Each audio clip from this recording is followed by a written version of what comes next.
ابراہیم علیہ السلام نے کہا اسماعیل علیہ السلام سے، بچے جس رب نے دیا ہے نا مجھے تیرے جیسا لال، اسی کا ہی حکم ہوا ہے میں تجھے اس کے نام پہ ذبح کر دوں۔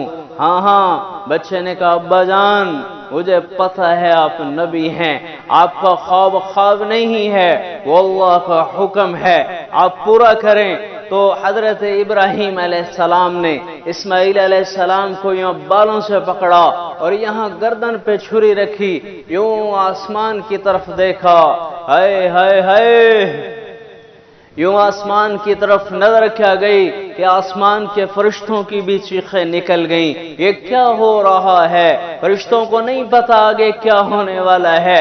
ابراہیم علیہ السلام نے یوں اوپر دیکھا اور کیا کہا کہ اے میرے رب، کیا تو مجھ سے ناراض ہو گیا ہے کہ اسماعیل کی محبت نے میرے دل میں جگہ پکڑ لی ہے؟ نہیں نہیں نہیں میرے مالک، ہزاروں اسماعیل تجھ پہ قربان ہیں، تو ناراض نہ ہونا، تو ناراض نہ ہونا۔ یہ کہہ کر چھری چلا دی۔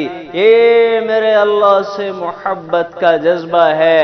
ہم تو جھوٹ بھی نہیں چھوڑتے، زنا بھی نہیں چھوڑتے، بدکاری بھی نہیں چھوڑتے، اور یہاں 86 برس کی عمر میں بیٹا ملا، باپ کی عمر 96-94 برس ہے، اور وہ اللہ کی رضا کے لیے اپنے جگر گوشے کو قربان کر رہا ہے۔ میں اللہ کا واسطہ دے کے کہتا ہوں، میں ہاتھ جوڑ کے کہتا ہوں، اللہ کے لیے اپنے شیطانی جذبات قربان کرنا سیکھو۔ اللہ عمل کی توفیق عطا فرمائے۔